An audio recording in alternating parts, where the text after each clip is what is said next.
tournament. It is, of course, the Firefall beta tournament that we've got here at Gamescom in 2012, a piece of history, if you like. And I'm delighted to say that joining me now is Scott Youngblood, lead designer on the game. So, hi. A real great thing for us to be able to tap into you guys. Red 5 have been very forthcoming in terms of allowing us access to you guys and finding out about the game and what have you. And I think that's fantastic. Well, we're here to please. We really want to interface with our community and make sure that we're doing what they want to do. So we have to be accessible. Okay, so talk to me about the game itself and the mechanics and how you've come up with this particular esports model. The game itself is, first of all, it's a team-based action shooter that is set on Earth, but it's a futuristic Earth. The year is 2233.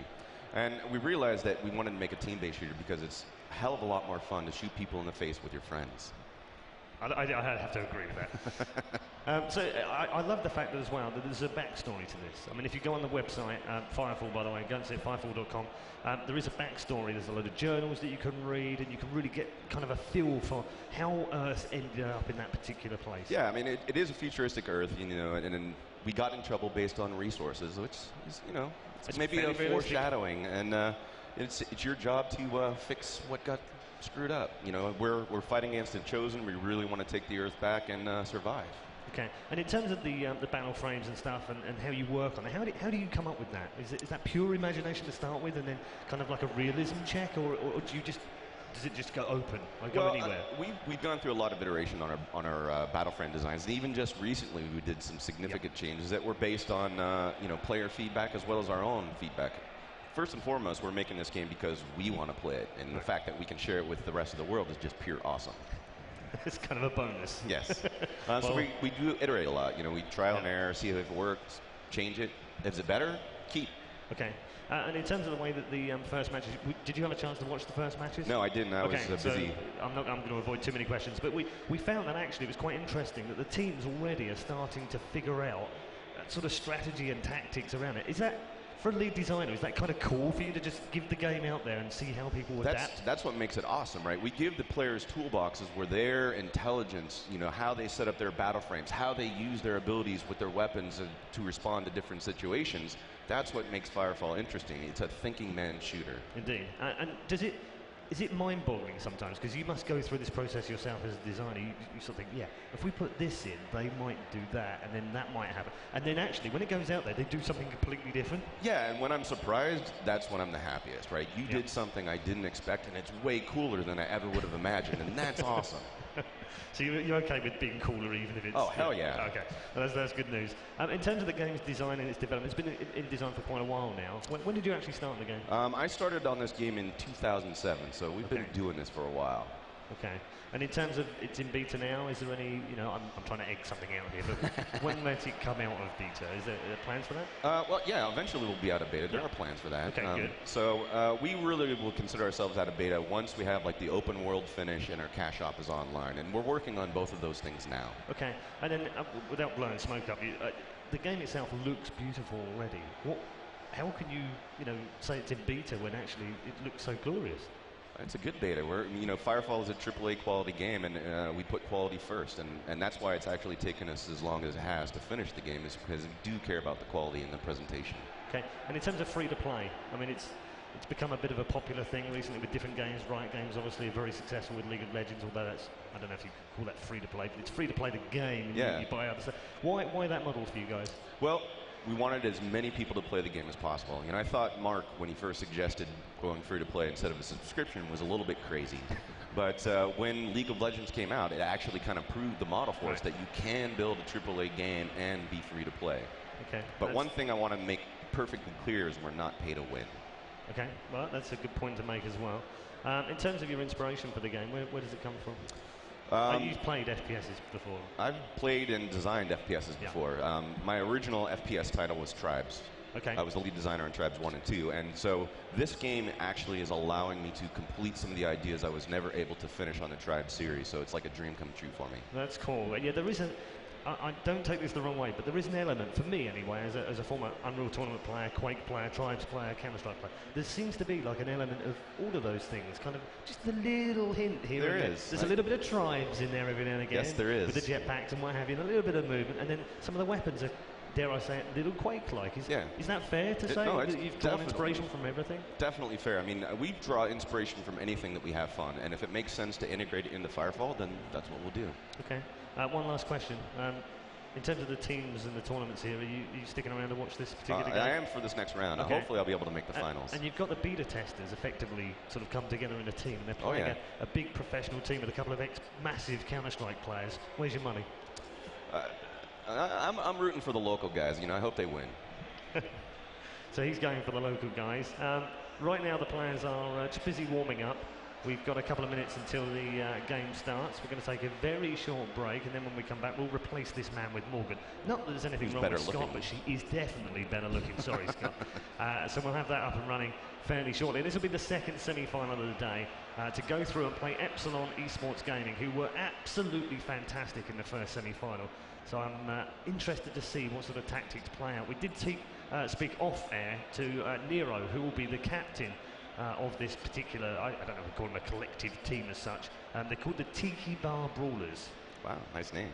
Which I think is one of the better names for the teams that are here. The others have got posh names like Team Turner and Epsilon Gaming. So we quite like the fact that they're a bit off-key. Anyway, I'm going to stop rambling. Thank you very much to Scott. Thanks to the Firefall guys and to the Red 5 team here. And we will be back very shortly with the second semi-final. Don't go anywhere.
Ist da, der Couchmaster. Einzigartige Features wie die Maustasche zum Verstauen der Maus, ersetzbare Stützkissen, die Auflage für alle Gaming-Equipments, extra Sidebag und innenliegende Fächer für die Kabelführung machen den Couchmaster zum unverzichtbaren Gaming-Tool für deinen PC im Wohnzimmer. Jetzt erhältlich unter www.nerdytech.com.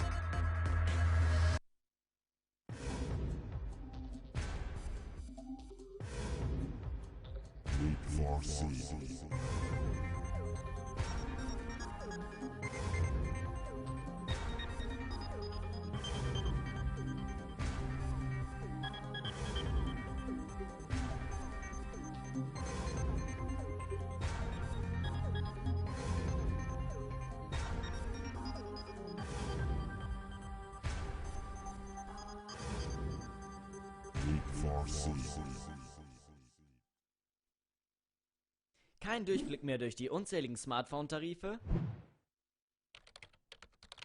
Jetzt mit smartchecker.de über 200 Tarife vergleichen. Einfach Telefonie und Surfverhalten angeben und den besten Tarif für Sie und Ihr Smartphone finden. Smartchecker. Ihr Smartphone-Tarifvergleich im Internet.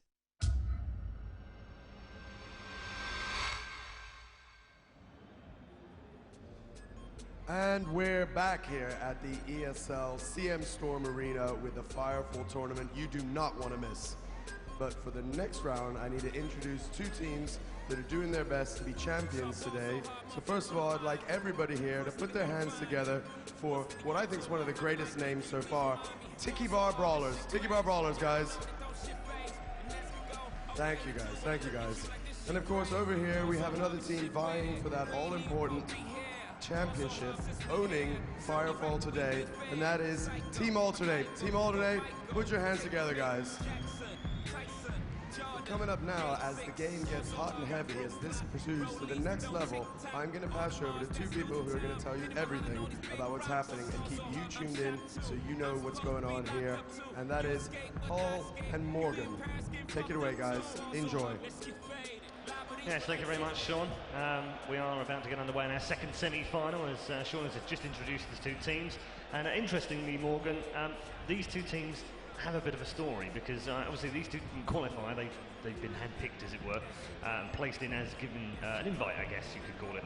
The other two qualified. We've had them go through. Epsilon have won their game. It's going to be very interesting to see whoever they play in the final.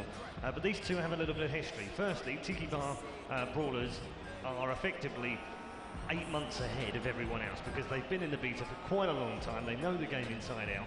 What they may not have, and they may have it, I'm not going to disparage them in any way, but they may not have the kind of level of team play that we would expect from a professional team, which by coincidence is the other team that we've got. Team Alternate, a massive German team, been around for many, many years, most notably, of course, in Counter-Strike, and we've actually got Capio and God V playing, which I'm really looking forward to seeing how they transfer those skills, those innate kind of aim and movement skills from such a passive game as Counter-Strike Source and Counter-Strike over to something that's very dynamic and up and down on the X and the Y axis. It's not exactly the same thing. It's not hiding behind boxes. No, certainly not. We have some verticality here that you don't really have in Counter-Strike. I like that word. Is that a word? If it's not, it's it a word now now. is. It's definitely it's a Morganism. Yes. We've added it to the dictionary. I like that. Verticalism. Yes, we'll use that a lot. Yeah, Tiki Bar Brawlers. You happen to know a few of these guys? Yes, because we actually have a long history with these guys now, because we've been in a beta test for several months. These guys were there from the very beginning. We've even brought some of them into the studio to give us feedback, to test the game, to do some competitive play. But not all of them at once, and you haven't really seen them play together, so it should be interesting to see how they work that out. Yeah, indeed. I did speak to Nero, who's sort of kind of like the de facto captain, if you like. He's sort of sat in the middle of the five. You can see him on your screen right now. He's the third on the screen, as you saw just there. And he was saying that, you know, for him, there's no issue about the team play. They've got team play. They know what they're going to be doing. They've spoken tactics. But one of the things they haven't done, of course, is spoken on comms. So they've said, effectively, they're not worried about the game or what loadouts they use or what battle frames they use. Interestingly, they're quite happy with that. Right. But they're more concerned about how do they communicate. Right. How does it work in the game? So it'd be interesting to see how that works out. I think that they do a really good job. I think this is going to be an excellent matchup. Yeah, and I do too. I think because the flip side of it is, of course, the Alternate have that. They have the comms, they have the gameplay, they have the team play. They might not necessarily have the right choice of the loadout. They're a little bit of a question mark for us too, because we know their background with Counter-Strike, but we haven't really seen what they've been able to do with Firefall. They didn't have to qualify, so we haven't seen them the last couple of days. We have no idea how much time they've been putting into the beta. They certainly have been playing. They have accounts. They were set up. And I know that they've been enthusiastic about the game. We're going to see how this team matches up with people who've been playing it for several months now. So that game's about to come up. I just want to flip back. If you missed it earlier on, we also had Epsilon Gaming playing Let's Play. They came through 2-0 in the end, fairly straightforward. But I spoke to Winghaven afterwards, and it turns out that Winghaven is a man I've commentated on in the past. He's a former enemy territory player. In fact, a couple of the players at ET. And it's interesting that they've kind of adopted this game. They love this game, by the way. Winghaven, you cannot shut the man up at the best of times. Try talking to him about this, because as soon as you mention the word Firefall, he just goes off onto this, like a massive, just excited, passionate rant about, I know that's what you're going for, it's perfect, you should sign him up as some sort of ambassador, because seriously, he loves this game so much. He's already talking about next year and what they're going to do and tournaments and all sorts of crazy stuff. It's amazing. Smart guy. Yeah, he's fully in, and what he hopes is that it takes off, and obviously everyone involved in Red 5 hopes it takes off, but what do you do as a company to help that move forward? I mean, the esports toolkit's one thing, but what else? Well, I think we are planning on doing a lot of big stuff 2013. We'll have a big tournament planned. We are not revealing the details at this point in time, but 2013 should be a big year for us. But I would say that the spectator mode and the broadcast mode, the observing, that's all excellent for players, because it really, the elite people who can set themselves apart, you want to be able to watch that. They're not going to get the notoriety, the sponsorships, all of the sort of recognition that they should if you can't watch what they're doing. And so we've provided a toolkit to make that really easy. Definitely. I'm actually going to talk to you after this. I'm kind of putting you on the spot here, so I'm not going to ask you right now, but I'm thinking already, when I get home, I'm going to start streaming this stuff. But then I realised I've signed an NDA. I might have to talk to you about that. I think that we can work something out.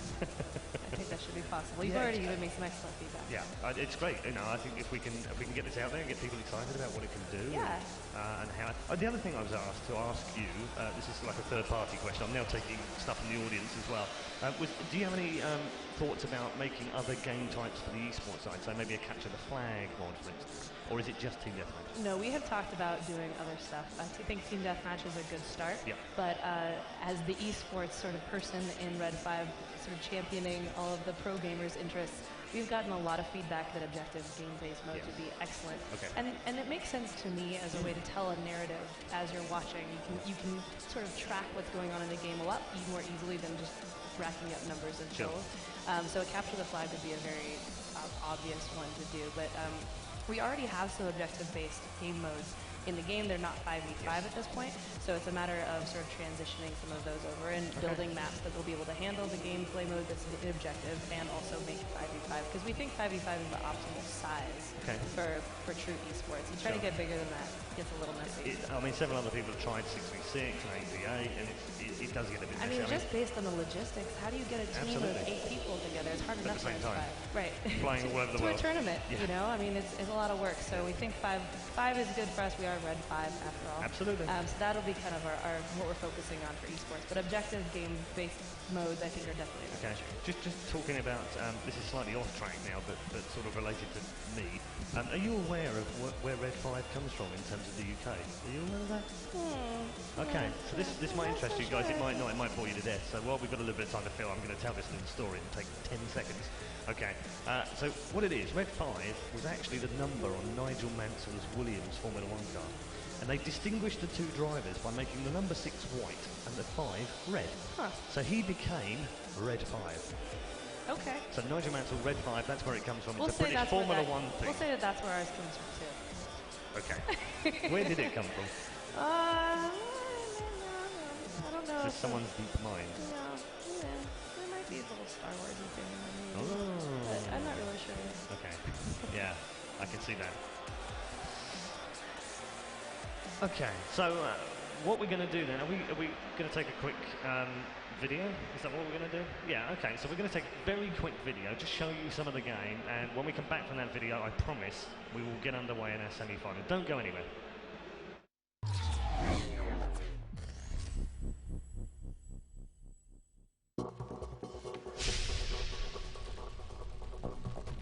Hello and welcome to the biggest Firefall patch day ever. Back in the spring, we sat down, we sent out a survey to you, our beta testers, and we received thousands of responses with ideas, suggestions, things that you'd like to see in the game. And we circled up as a team, and we had a real heart-to-heart talking about what some of the major trends were and where we wanted to go with this milestone. We came out of that discussion with some pretty big, ambitious changes for the summer that we're excited to share with you today. Starting at the top of the list, we had a lot of feedback on core combat. We wanted to make the game more competitive, more skill-based. We wanted to reward you for your level of mastery. And so we changed everything from run speed, jump height, jump jets, weapons, abilities. We even got rid of one class and introduced a new class called the Biotech. For more information about the specific changes to core combat, please check out some of the more recent dev diaries from some of our designers that talk about the specifics. But believe me, we have made major changes to combat. We've touched every single weapon and every single ability in the game, and I believe they are all way more competitive, way more fun, and you're going to enjoy them. Moving on from core combat, another key thing we changed this milestone was player progression. We decided that the traditional MMORPG leveling system didn't make sense for what we were trying to accomplish with Firefall. So we got rid of levels and introduced battle frame tiers. You can think of these like weight classes for your battle frame. Unlike a traditional leveling system where we dictate what you unlock at each level, now it's completely up to you how you spend your experience points. You may want to go completely mobility with afterburner and jump jet improvements and run speed improvements, or you may be all about damage and you want to put your XP into things like your weapons and your new combat damage dealing abilities. The choice is completely up to you, and truthfully, you can actually go through all of these tech trees to gain access to all of this equipment. For this patch, we're introducing 2 battle frame tiers to you, Tier 1 and Tier 2. Tier 2 introduces the new mechanic of crafting. Previously, we had a model where you would have a specific type of resource needed and a specific blueprint to create a new item, and now we've changed completely how that works so that you actually can choose different resource types to input into your nanoprints, and that will actually influence the stats and the strength of those stats on the items produced. So please check out crafting at the manufacturing terminal in Copacabana. So now that you've unlocked some new equipment through your tech license tree, you'll need to go to a Battleframe garage to equip it. You can access your Battleframe garage from any of the major cities by going up to the terminal that was formerly called the Loadout Modification Terminal. This is now your Battleframe garage. We've gotten rid of the 2D paper doll UI and icons and introduced a full 3D immersive environment where you can go and check out each of your Battleframes and actually equip and unequip different pieces of equipment. So we're really excited about the Battleframe garage. Check that out in town. In this patch, we're also tripling the size of Coral Forest, so you'll have plenty of new space to go and explore, new resources to find and to harvest with your thumpers, and actually new POIs to check out. You may also notice there's some new missions available in Transhub, so head on west and check out Transhub and see what you can do to contribute to the war. In the world of PvP and esports, we're introducing a brand new esports map, Shantytown, and to be perfectly honest, internally at least, it has had the highest scores of any map we've ever created. So I can't wait to hear what you think of Shantytown. We also are excited to introduce some new PvP and esports features, starting with a couple that show up in the open world. We wanted to give you dueling. So now you can actually access dueling from the Versus menu and challenge a friend of yours or a stranger to a duel to show who's superior when it comes to Firefall combat.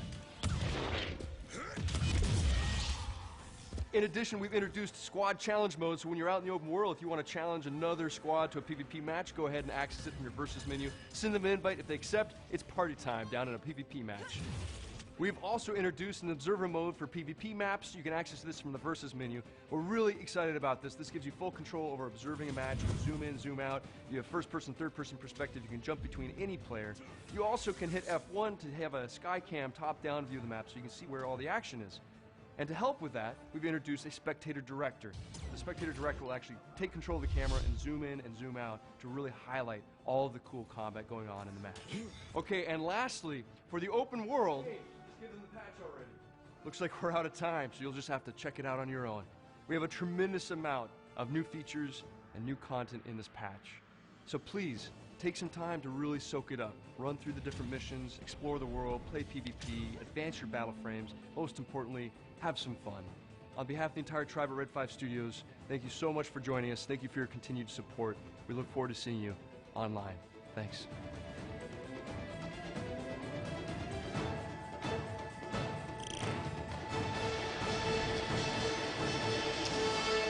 Welcome back to Gamescom 2012 and to the CM Storm Arena. We have Firefall beta tournament today. I stress the word beta because it is in beta still, so inevitably we have a few issues. One issue right now is not to do with the game, it's to do with the internet connection, so we'll get that fixed and we'll get underway for our second semi-final. If you weren't with us earlier, you missed out on a bludgeoning, quite frankly. It was an absolute, a rollover is the other way of putting it. Epsilon Esports Gaming going through very easily indeed. With their tactical knowledge gleaned from years of playing enemy territory, going to good waste, it has to be said, making their way through against Less Play, who actually put up a decent fight in the second map. This next matchup is also a semi-final, and it will be between Team Alternate and the Tiki Bar Brawlers, who win the award for Best Named Clan of 2012. Now, you know where that comes from, don't you? No, tell me. Well, so the first thing that Red 5 Studios ever bought was a tiki bar. We have it still in our studios. It's a big fixture for us. Every Friday, brilliant. That's so cool. Here on the tiki bar. So it's definitely a running theme, and since these guys are our beta testers, they've also hung out with us around our tiki bar. I love that. This is a homage to that. Good to know. It's also a battle of what we know, a professional team going up against what effectively are, and I don't want to call them unprofessional, but they are a collection of players rather than a team. So it's going to be an interesting contrast as to how that works out. And the one team don't have as much experience as the other team, and the team that don't have the experience are the professionals. Right now on your screen are the Tiki Bar Brawlers, led by Miro in the middle, the third man on your screen to the right-hand side. And they will have their ability, they will have their knowledge, they'll have the skill, but do they have the group team play to take down what are effectively a Counter-Strike legendary set of players, led by Gogby and Capio, of course. And it does look as if we are about to start shortly. You can see Alternate just fueling up before this game, ready to go. And they're very excited about this game as well. I spoke to Gogby just before this game started, and he's genuinely excited about it. And I find that not because Firefall isn't a good game, because I'm already enjoying it and wasting far too much time in the evenings, I have to say, chasing just one more quest. But because he's such a hardcore Counter-Strike player, and to come over and do something that's a bit sci-fi, a bit different, is great to see, because it sort of bodes well for the fact that actually this appeals to a very wide range.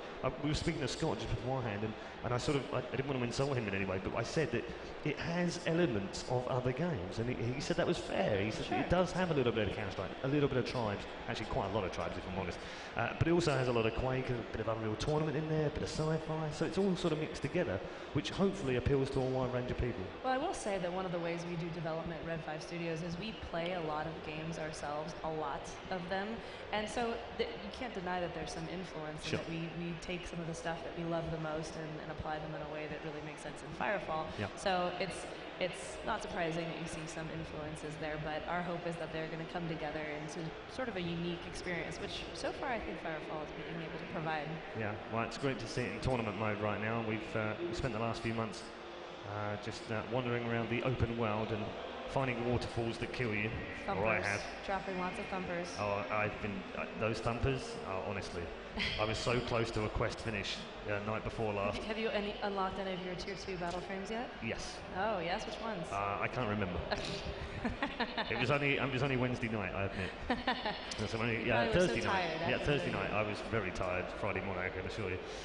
So yeah, it's interesting for me as well, because I'm not really an MMO player, but because it's got that shooter element in it, that's what appeals to me. So as you said earlier on, that's really the primary focus of the game. I would say so. Yeah. So that's where people who are used to playing MMO RPGs might come over and have a surprise waiting for them to find that the shooter element is really the core gameplay dynamic.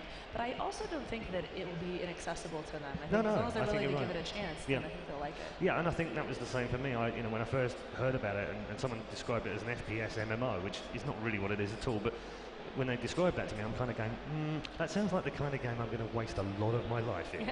I love FPS, and then an MMO version of it, that might cause a few grief, but it hasn't, to be fair. I mean, I have spent a lot of time, but that's mainly been through research. Right. There's no good reason for competitive FPS players to not like Firefall, though. I mean, they shouldn't be scared off by the open world, which is, I think, something that some really hardcore players are leery of getting into some of these open world type games or MMO because the experience is too different. I don't think that that's the case here, and certainly some of the players that are enthusiastic about the game, I think, maybe prove that hypothesis. Yeah, Winghaven's already planning out 2013 and where he's going to be. 2014, maybe. I think maybe, he might even be planning on for the rest of the year, like maybe the decade or something. But yeah, he's smitten. I think that's the best way of putting it. Because we love it. We love our game too. Yeah. No, that comes across as well. I think that's what I've sort of got from all of you spending the morning with you today. Is just that you're all very passionate about different bits of the game. There's little parts of it that you're all particularly proud of because you've had little inputs on it. But it's also clear that you're all very much gamers as well. So you kind of get that to come through. And it's really important because a lot of developers don't hire esports related people. It's sort of like the thing that comes, maybe they kind of go, oh, there's kind of some tournaments going on. Yeah, it's we should get into that. Yeah. Which is disappointing for those of us who really like esports, and it has not been an afterthought by any means with Firefall. We've been very enthusiastic about it from the beginning. The fact that I have a job is proof of that. And the fact that a lot of our designers all have backgrounds in competitive play, Counter-Strike and Quake. There are a lot of TF2 players in our group, a lot of Tribes players who have all played competitively. And so they're sort of applying their experience to judging Firefall and ranking fun. Scott earlier said that he was actually able to kind of fulfill some of the dreams that he had originally for Tribes through working on Firefall. So that's a nice thing to him. I think so. I think that's been excellent.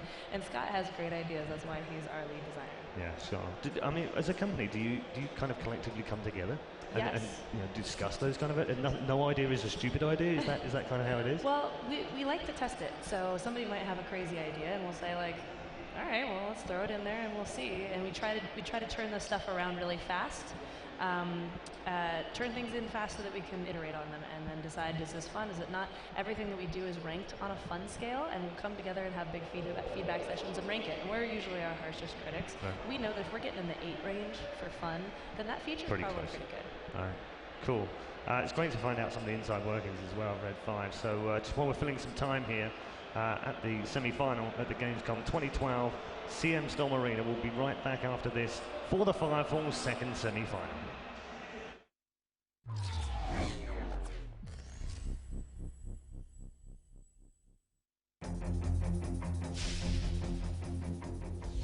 My name is Morgan Romine, also known as Roulette, and I am the esports maven for Red 5 Studios. Today, I am talking about the Firefall Esports Toolkit, which is something that we specifically designed to really show off the game and help shoutcasters do the best possible broadcasts. Now, we designed this to be accessible both to beginner shoutcasters and also to shoutcasters who've been honing their craft for a long time. We've already put so much work into making the game easy to learn and difficult to master that we also thought it was really important for people to be able to watch it. People of all levels. Either you're an expert and you already know what's going on in the game, or you're new to Firefall and you want to be able to understand what's going on in an elite competitive match. Esports has really been gaining a lot of momentum in the last year and a half, and a lot of that is because shoutcasters have been taking advantage of new technology to show off the skills of elite players in brand new ways. Now, the game industry needs to be able to support these players a little bit better, so Red 5 Studios is doing our best to innovate and provide the tools necessary to do the best possible broadcasts. The Firefall Esports Toolkit currently includes 2 new modes. The first one is an observer mode that anybody can use. You can just log in, look at the list of observable matches, and then go straight in. Now, one of the key features of this is the action cam. The action cam will allow you to just hit F1, and then it will automatically, from a top-down view, follow where the hottest action is going on the map. We also have a traditional top-down view, which allows any spectator to see everything that's going on the map at once. So you get to see all of the different player positions as well as the layout of the map itself. Keys F2 through F12, as well as using the shift keys, will allow you to see a bunch of different static cams that are placed at really crucial points of each map. You will also be able to click any of the individual players to go and see that player view individually. And once you're in it, you can rotate your camera using the mouse. One of the coolest things that we're really excited to reveal with this toolkit is the ability for observers to pause, fast forward, rewind, do slow-mo in any sort of replay in any of the matches that they're observing. Now, all of these features are available to anybody, again, in the observer mode. We've made some very specific things that only broadcasters will have access to. This includes things like the free fly cam. The fly cam will allow you at any time, whatever view you're in, to hit the WASD keys, and then you can start zooming around the map. Broadcasters will also be able to hit P to bring up the player card for whatever player they are watching. This player card will include information like their overall wins and losses, what battle frames they like to play the most, and whatever other information that shoutcasters will be able to use to make the match more engaging. Shoutcasters have already been doing a great job on their own, so we want to help them by providing tools that will allow them to make the best possible broadcasts and really support our competitive community. Now, for the experienced shoutcasters, we've provided a multi-cam tool, which will take advantage of the second monitor and show you a bunch of different cameras at the same time that you can click between to show in your broadcast mode. This will give shoutcasters the ability to keep an eye on multiple cameras at the same time and line cut in whichever one is showing the best action. We believe that this Firefall Esports Toolkit will help make Firefall an awesome esports title because we already have the great gameplay, but we want to have a way to show off some of our awesome players. We really hope that our competitive community learns to love this toolkit as much as we do. Roulette out!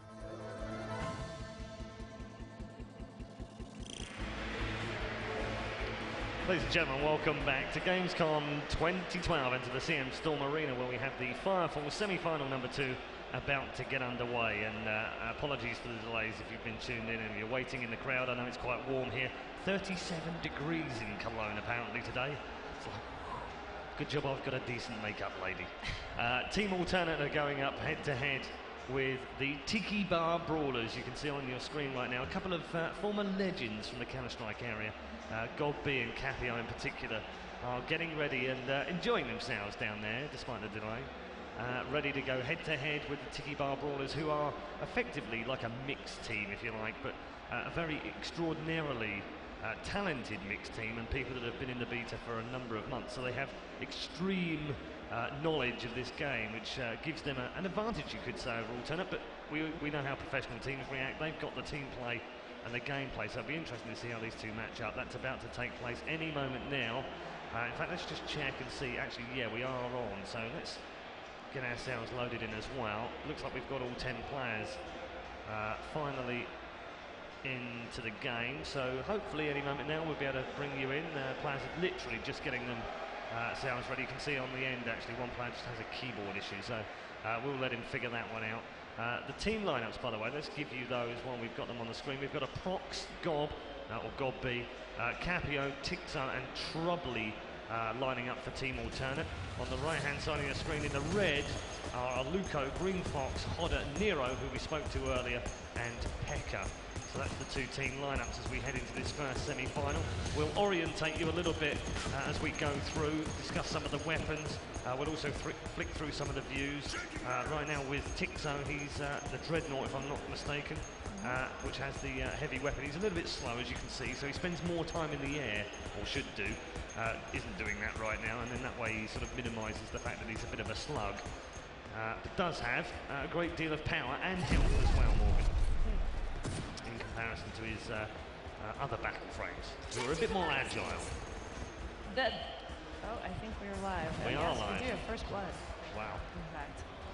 And it's first blood to the Tiki Bar Brawlers as well, so that bodes well. I'm just trying to see whether we're on screen with Capio right now, and he's busy trying to hunt his teammates, although he doesn't seem to be bothered right now because he's just literally unleashing the shots. Here comes the plasma as well, and there's no real reply back, so I'm thinking that we might not be live. I think you might be right. It looks like the rest of the players on Yeah, the it does. It are all moving. Might just be the one player. Let's switch over. We found a Prox, and guess what he's got in hand? Well, if you've watched Counter-Strike before, you'll know what he can do with the sniper rifle, and that's exactly what he's got right now. And firing long range. He's managed to get himself a nice ledge here, Morgan. And this boat is right in the smack dab center of and they haven't spotted him either, so I think when they do, that'll cause looks like Pekka has identified the threat there. Yeah, I think they have got him now. Short range, the assault comes out, now he's downed anyway. And that'll be 4-1 to the Tiki Bars. It looks like the Tiki Bar Brawlers are hanging out over on the beach side, although it looks like Luco's making a move to the other side, the stage side of this map. Yeah, I think Nero said that they would try and concentrate this pretty much on the ramps area to the side of the ship, rather than trying to take down anyone over the far side. Hodder just picking himself up a frag down on Trubbly, so they're leading by 6-1 here. Luco trying to land shots. The defensive shield goes up though, and Luco will have to walk away. Luco's got that shot. That was in the back of the head. That's not cricket really, but okay. So with this view, we can see the where all the action is happening on the beach side. There is a health boost that is over there that really is a good place to orient a lot of your action. It's good actually as well that you've picked that particular overview, because what we can also see is the fact that the team play that we thought might not be there for the Tiki Bar Brawlers is absolutely there, because they're ganging up on those alternate players. Every time they went down towards that rock, there were 3 men all the way around, and we've got a revive going on here. Nero's going to pick himself up that revive, and it's 11-3 right now, and Nero might just pick himself up another one. Well, he dodged around the back and then finally does pick up the frag. Actually, it was Green Fox that picked up those two, with 2 boomerang shots as well. And that really shows you how the biotech has some combat capability now. Yeah, there's an awful lot of standing around. I think they're going to have to move around a bit more if they want to take part in this particular tournament again any further than this semi-final, because they're getting absolutely ripped apart right now. 16-3 on camera right now with Nero, with the H. He explained that the H is just an extra H because Nero had already gone. With that plasma cannon in hand, he's going to be gunned down, Capio, very easily indeed on the boat. And Pekka now, can he pick himself up a second? Not quite, he can't. He's going to have to reload here. There are 2 men standing on that bit. I'm not entirely convinced that they're playing properly right now, alternate, because they've got far too many players standing around. Nevertheless, 21-4 is the score. We saw some good use of the Tesla cannon right there. Yeah, and a point-blank range as well. That's these are the executes taking place here, so they've downed them another. They're washing those dishes. They really cleaned up there. Yeah, they did. I'm not entirely sure that was live.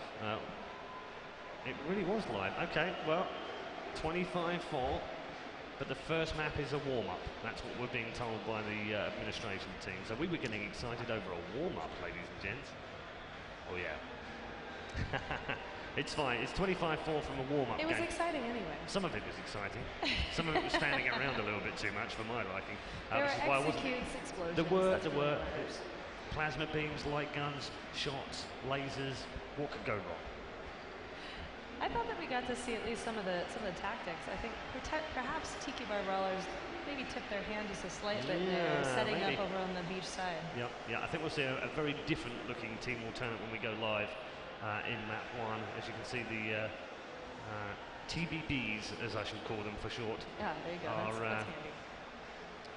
Just waiting for the admins to come over and get themselves into this second map. Alternate seem pretty relaxed and fun and ready to go. Hopefully everybody's all warmed up now. Well, if they're not warmed up after that, they never will be. Interesting to see the loadouts as well.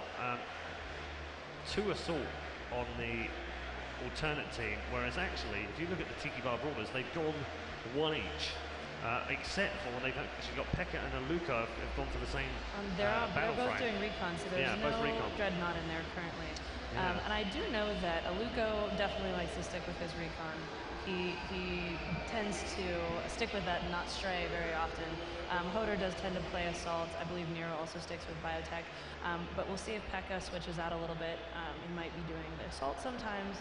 And then Green Fox, it looks like he was using the engineer pretty effectively. Yeah, and he was. And the boomerang as well, which we haven't seen in the first game. So it's be quite interesting to see it. You can really do some excellent damage with the boomerang if used effectively. It shoots out this ball of energy that will return to you, and you can aim it by moving. So then it does more damage the farther out that it is. And I've seen people stack up 3 kills just with that one boomerang shot, which is pretty amazing. Yeah. No, I like the fact that tactically it's one of those things that you can sort of fire off, and then someone comes running towards you thinking, ha, I've got you, and then this thing just absolutely pulverizes through the back of them. I think that's cool. So takes skill though. It does take skill. I think that's actually what we're talking about with Nero, is that he really likes it. It's really powerful, but it does take a higher degree of skill than maybe some of the other some of the bonuses, as it were. Well, and now with the changes that we've made to some of these battle frames, only as of a couple weeks ago, a lot of these players are still figuring out some of the subtle details there. So engineers are still pretty fresh. The biotechs are still pretty new. The assaults, everybody was really happy with the assaults, with the feedback we got. So those stayed pretty much the same. The dreadnoughts, we made some tweaks, but play very similarly. And then the recons also, people were pretty happy with, so they play very similarly. They have some additional abilities now to hack into Sin. So we have the Sin network, which you can actually, if you see an enemy, you can put them into the map by hitting F, which then makes it so that everybody else on your team can see them in the map, which is really an important thing to do. But the recon can block that capability so that you can't put them into Sin, so they're invisible to your team. You can also do a switch shot, which allows you to make them look like they're an enemy to everybody, and then they can get shot by I like that as well. That's quite cool. We don't have it in these loadouts in particular, but that's a really fun ability. So the recon has been tweaked a little bit. I would still say though that the biotech and the engineer have been changed the most, and therefore we're going to see how the players are able to use them and what they've learned in the last 2 weeks of play. Okay, let's drop you into the game then, and we are now live for this semi-final number 2 between Team Alternate and the Tiki Bar Brawlers.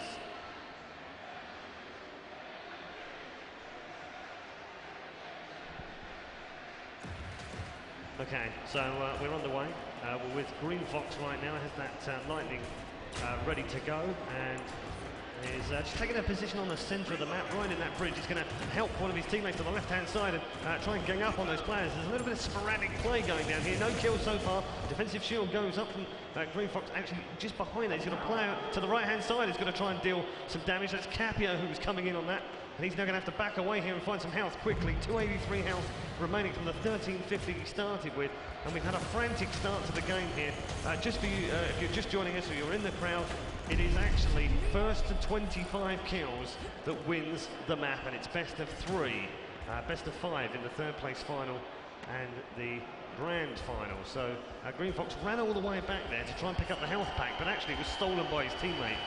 in front of him. So he's now going to have to wait around a little bit and be careful. Finally does get healed up by the biotech, so he's back to 9-3-1.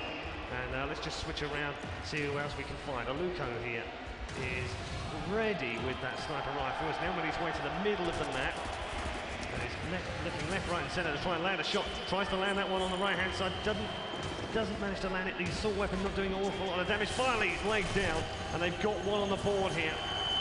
And it is 2 kills. Should be 2 kills. And it's actually 2-1. So good start from Alternate here. And so far so good, Morgan. Yeah, it looks like we're going to have a close match here. I'm hoping it does end up that way.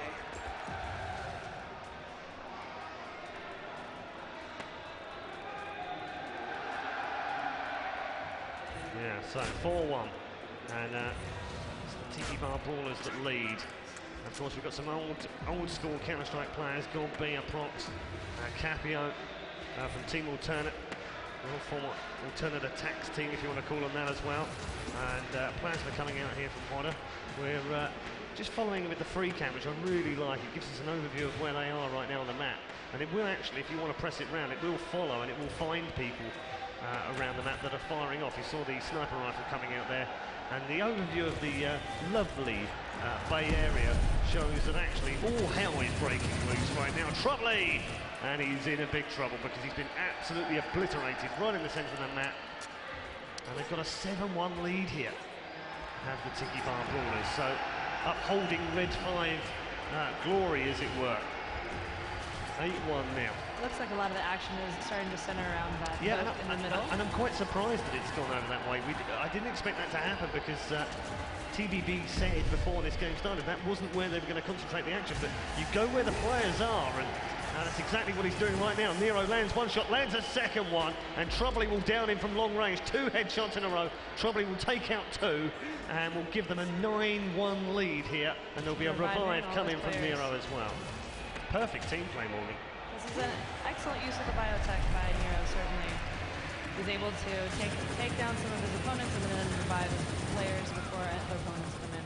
Okay, I'm going to try and get over to a Prox because he has got sniper rifle in hand right now.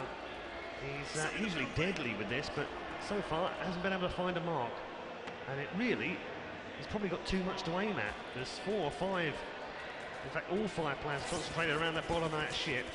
The Rock providing some height advantage, but he's already coming under fire. He's already been sorted and sussed, and he's now going to have to run away very quickly indeed. The health isn't there either, and he's down to 207 health. Surely going to go down under fire, and does so. It's Aluko that takes him out with a long-range satchel, and it's 12-1 right now, and Team Alternate are absolutely being rolled. There's a revive there, we saw Gob. Yeah, Gob B playing biotech, so he's got himself one revive. He's now coming under a bit of pressure here, and they're in the spawn area now. Now, if they can get in here and do a bit of damage, no, they're not going to be able to because Troubley has been absolutely brilliant. He's picked off 1. Can he pick off a second, maybe a third here as well? He's been really, really good indeed. Let's just switch over to make sure we've got him on screen. Yeah, we have. And another man on top of that ship has also been given some damage, and well, he's down 195 now himself, so he's going to have to go and find some health here. Yes, but he's caused a huge amount of damage. I just want to have a quick look at the scoreboard right now. Look at that, Troubley already with 3 kills on the board. He has had those 4 deaths, so in a little bit of trouble in terms of death and kill ratio. But Aluko, look at that, top of the table, 9 and 2 of the 15 they've picked up. Brilliant. Now they're all camping out towards one of these spawns on the beach side. This is a similar corner that we saw being played in the semifinals underneath that dock. They're easy places to trap people if you plan it out properly. Yeah, there's a revive coming in from Green Fox here, and not able to do that. So they will get 1 kill on the board. We've got Pekka and Aluko have picked up another one, another long-range satchel. Pekka, again, he's got 3 in a row down there. 20 and 12 now the score. I'm just going to see if I can find Pekka, actually. And, yeah, finally we find him. Also, look at this. Look, another one down on the floor. 21 to 2. and deadly accurate indeed. Finally gets taken out. Is the execution going to come in? There is a man down there for a revive, and they might not get the frag here. Team Alternates. They've done all the hard work to get him down. He still waits. We're going to stay with him just to see whether he gets revived. No, he doesn't. So they do get the frag. 22-3 though, and really, it's map over as far as Team Alternate are concerned.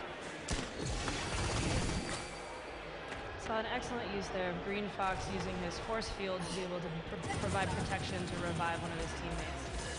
And now he's using the Tesla cannon. Yeah, that Tesla cannon, deadly whenever it's on one, and he's firing it away yet again to finish it off. 24-3, just one more kill, and there it is, final kill of the game. And what do you know, 25-3 is the final score, and that was absolute murdering. Not as close as we thought it might be. Not close at all.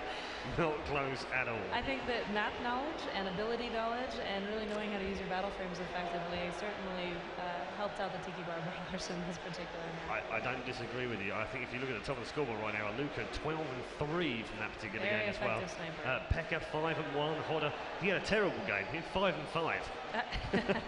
Green Fox 5-1 and Nero 2-1. He was very much the biotech in that particular game, so you wouldn't have expected him to pick up the frags, but he did have 7 revives in there as well. So I don't know where did Alternate come back from in there. I think you can see them discussing it on screen right now and deciding how they're going to put this strategy together for map 2. They what do are they do going to switch differently? spawns at this point, Yes, so that changes things up, and the access that you have to some of these little sort of cubby holes that you can get in. It looked like in that last map we definitely had Green Fox, Nero, and Hodor sort of helping to corral people into a corner that then Aluko and Pekka could just pick them off, which is certainly a tried and true tactic when you've got snipers. Yeah, I think also at the end of that particular round we had 3 of the alternate guys switch over to the sniper role, so odd choice. Picks it up a little bit late, perhaps. Yeah, maybe. Trying to take out Aluko and Pekka, but I will say from our experience in watching these guys play through the beta test, they have a lot of experience with those recons. They know the weapons, they know how to use them, they know what's good, they know what's bad in different situations. I mean, don't underestimate that as well. In an esports game, it's very important that you understand what's going on in that particular moment and choose the best loadout, the best weapon, the best strategy. Should I go hell for leather? Should I retreat? Do I need health?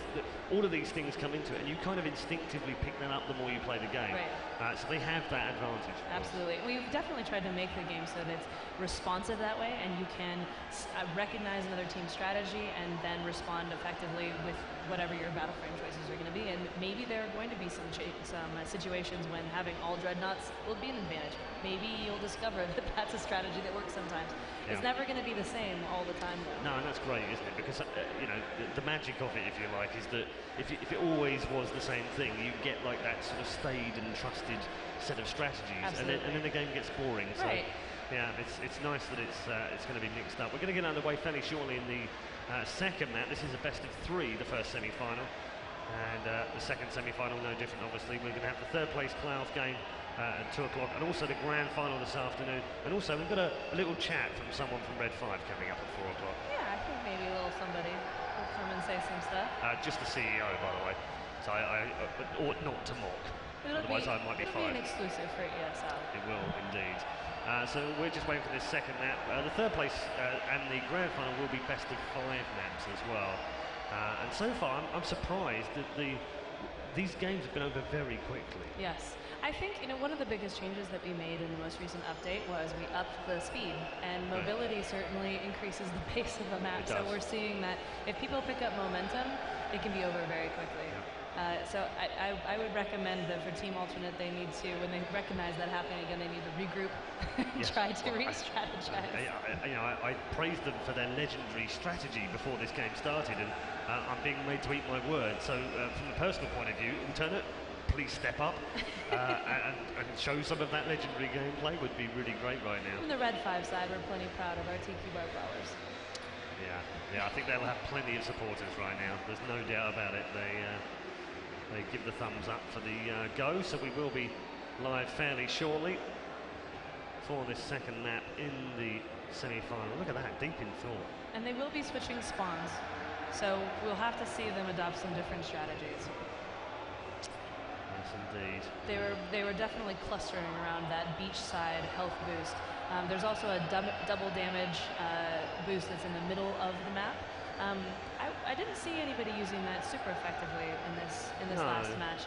They seem to be really sticking to the health, which is a smart thing for a recon to do, to hang out somewhere where they have a health nearby so they can refresh if they need to, but otherwise camp out and get the right kinds of angles on headshots.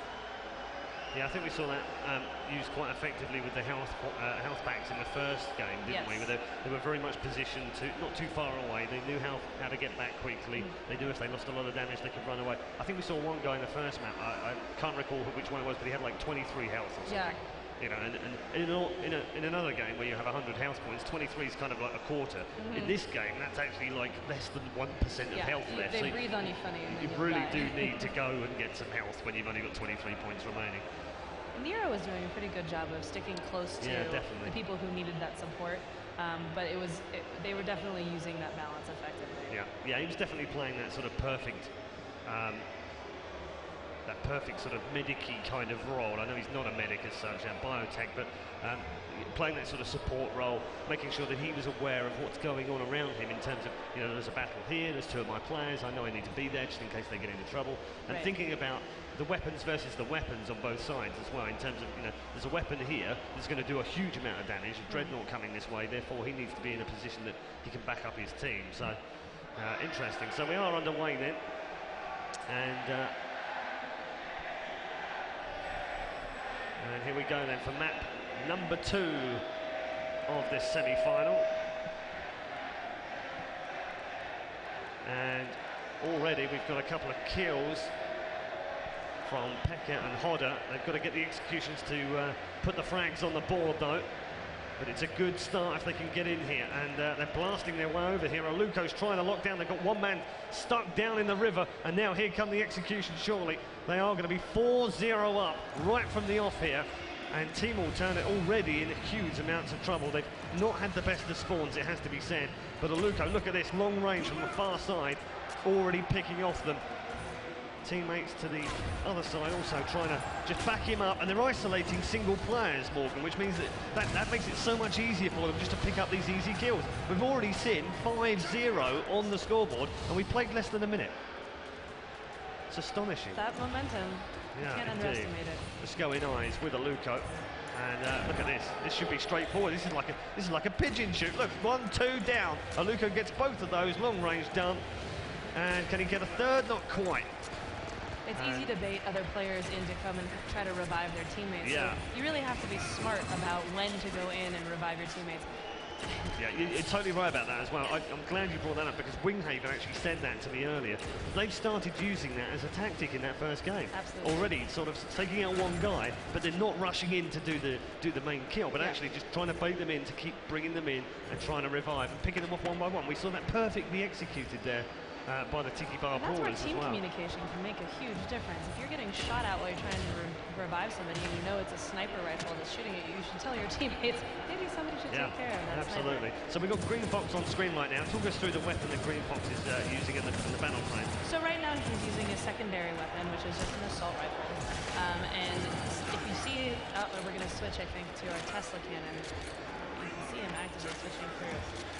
The Tesla cannon it takes a lot of skill to be able to use.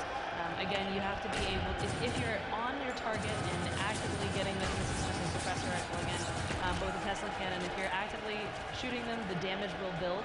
And if you think you're going to miss them or they move, you release your trigger and you'll save up that damage for the next time you shoot. However, if you miss them, then that damage you've racked up is going to diminish. So it really takes a lot of skill to use, and I think we're starting to see players get better and better at it. Yeah, and Green Fox just healing himself on that back port with the house pack, putting back up to 1350. Just lost a little bit from long range. He's kind of holding back here and trying to support. He's in the engineer role. You can see that by the wrench on his name. as we switch through. We've got Nero here who's playing Bioshock once more. He doesn't have a huge amount of health himself here, and he's already coming under attack from the far side. We've had a very quick start here, but now things have calmed down a little bit. An alternate, I think that was a crater that was used there as well, and now starting to get back into this, but they don't want to get isolated out on this far side. Brilliant shot from Nero. 12-2 is the score, but there are 3 or 4 players down now, and these executions are going to make a massive difference to their scoreline. There it goes, 2 in a row, make that 3. It's 14-2 now. And surely the Tiki Bar Brawlers are flying through to the grand final. This might be a good opportunity for Team Alternate to regroup. That would be my recommendation. Well, they would be wise to do that, as Pekka's going to get a heal here and be revived. Is he? Again, effective use of that. Yeah, that shield has just been put up around him to stop him being attacked or picked off. Although if somebody can't, he bled out. They will get out. Yeah, he will get down anyway. So 15-4. So Prox gets that kill and the frag. And interestingly, even though they switched spawns, we are seeing that beachside corner is where they are still, most of the action is happening. That was unlucky because there was a lump of wood in the way for Pekka as he traced his man through the air. Of course, when they're in the air, they are slightly easy to hit with these sniper rifles. But the increase in speed that you talked about before we came on air, that's kind of made it a little bit harder. And I like the fact that it's harder. It should be hard, but it should be high skill. You know, we believe that that's really how you get your elite players to stand out. Yeah, indeed. You need to be able to make it difficult. If it's too easy, oh wow. Oh dearie me. we switched over to Godbit at just the wrong time as far as he was concerned. That was mildly embarrassing. It's 18-6 now as Capio has got himself 1 kill. I've noticed actually, you know, they've gone for this 2 sniper setup again, sort of mirrored what the Tiki Bar Brawlers were doing, but they don't have an engineer. Right. And what we've noticed with the engineer, Green Fox has set up some turrets to protect the retreat, which is a very smart strategy. So if you need to fall back, if for any reason you have turrets that are covering you.